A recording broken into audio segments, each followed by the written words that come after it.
culturelle Destination. Chaque mois, nous vous faisons découvrir le territoire berrichon à travers un lieu, un élément emblématique de notre patrimoine, un portrait, une exposition, mais aussi un rendez-vous. En cette fin d'année, nous vous emmenons à la découverte des mille et une manières dont la peinture s'est réinventée au fil du temps dans notre région. Une aventure qui commence tout près du domaine de Nohant, dans une église unique en France.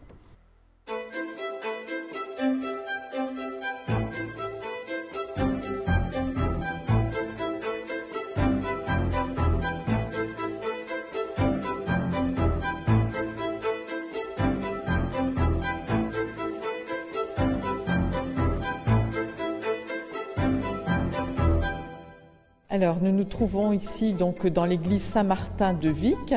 Alors, la spécificité de cette petite église paroissiale de village, c'est d'avoir des fresques du XIIe siècle qui sont tout à fait étonnantes, puisqu'en fait, cette église est un des cycles romans les plus importants de France, puisqu'on a un ensemble qui couvre à la fois l'arc triomphal et le chœur.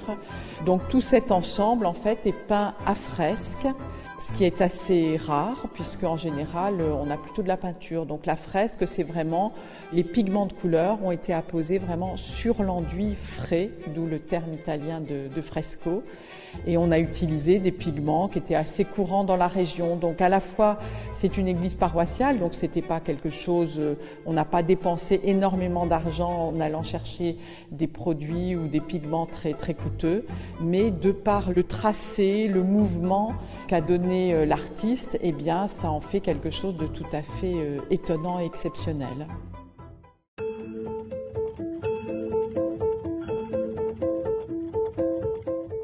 On sait quasiment rien de cet artiste, puisqu'au XIIe siècle, on ne signait pas son œuvre. J'allais dire, on travaillait plus ou moins à la gloire de Dieu. Mais on a quand même quelques pistes, même si elles sont un peu ténues. Les historiens de l'art actuellement s'accordent quand même pour donner une grande influence à l'abbaye de Déol, qui était l'abbaye qui patronnait ici cette église paroissiale. Et on pense que le commanditaire des fresques, ce sont les moines bénédictins de l'abbaye de Déol, qui auraient donc choisi, payé vraisemblablement les fresques.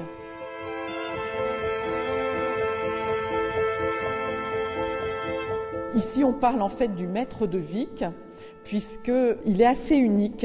Jusqu'à maintenant, on n'a pas retrouvé d'autres églises peintes à fresque où on retrouve vraiment le même style, notamment ce travail des drapés, du mouvement qui donne presque trois dimensions à ces fresques, avec ses grands yeux en amande, ses petites pommettes bien soulignées. C'est ça qui donne un peu la couleur particulière de cet artiste, mais dont on sait au final très très peu de choses.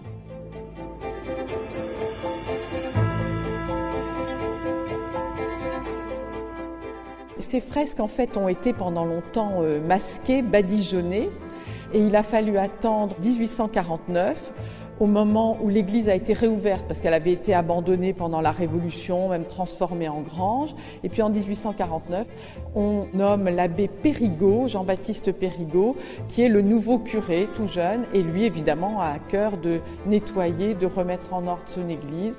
Il le fait tomber du badigeon et il voit apparaître une partie des fresques, et à partir de là, eh bien, il commence à les dégager avec beaucoup de respect, et puis évidemment, il se fait aider par, j'allais dire, la châtelaine locale, à savoir Georges Sand, qui lui apporte son appui et qui, évidemment, de par ses relations, contribue à faire classer au titre des monuments historiques très très rapidement ces fresques.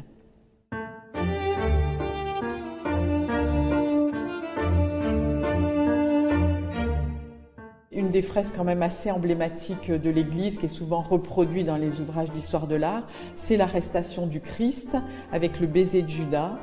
Parce que c'est vrai que c'est une scène d'une grande intensité.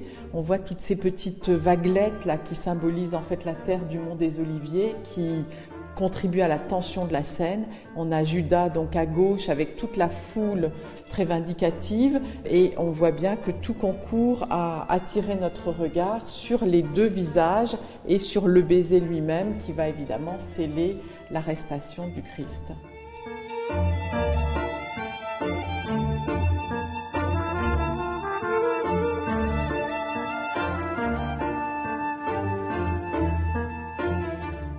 Depuis cette fin d'année, Vic entre dans une nouvelle ère puisque l'idée c'était vraiment de donner à comprendre un peu ces fresques et de donner des outils de compréhension au public. Donc la communauté de communes La Châtre-Saint-Séver s'est lancée dans un gros projet qui a compris la restauration mais également des outils de médiation. Et donc pour comprendre en fait toutes les fresques et toutes les scènes qui se trouvent sur ce grand arc triomphal, eh bien on a des écrans à l'entrée de la nef et on peut choisir aussi la scène qu'on va regarder. Elle est soulignée par un rayon lumineux. Et puis on a aussi tenu à donner des choses pour le public handicapé ou malvoyant en l'occurrence, puisqu'on a reproduit en résine eh bien, une scène, en l'occurrence le Christ en majesté, que donc les malvoyants pourront découvrir tactilement. On peut également observer des arbres, curieusement représentés sous la forme de champignons géants, ainsi que des repentirs au niveau de la main du Christ. On peut en fait découvrir l'ensemble des scènes avec une explication audio, et on est guidé également par un faisceau lumineux en même temps qu'on a l'explication de la scène.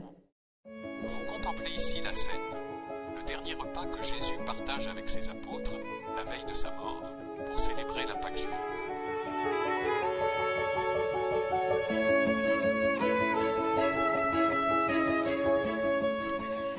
Alors on est là dans l'espace d'interprétation qu'on a aménagé dans une ancienne petite maison berrichonne, parce qu'évidemment il n'était pas question de mettre trop de choses dans l'église qui est toujours consacrée. Donc là, dans cet espace d'interprétation, on propose de compléter la visite, de l'approfondir par 4 petites vidéos que les gens peuvent choisir, des vidéos assez courtes de 3-4 minutes qui approfondissent un petit peu la restauration. On a une autre vidéo qui rappelle un peu l'histoire de l'église et puis évidemment la découverte des fresques avec George Sand. Le site de Vic est occupé dès la période antique, comme l'atteste le nom de Vic qui provient du mot vicus, c'est-à-dire village en latin. En termes financiers, mais aussi en termes d'impact touristique, l'idée c'était vraiment de créer un renvoi entre la maison de George Sand, Nohant, qui est à 2 km à peine, et ici l'église, de bien renforcer ces liens et puis évidemment de valoriser ce patrimoine, ce véritable trésor, et d'en faire un vrai lieu touristique où on puisse s'attarder, passer du temps. Là, je pense que si vraiment les gens veulent tout voir, il faut compter à peu près 3/4 d'heure, voire 1 heure de visite, suivant comment on approfondit. Donc ça devient vraiment un des lieux de visite un peu incontournables de ce territoire du pays de George Sand.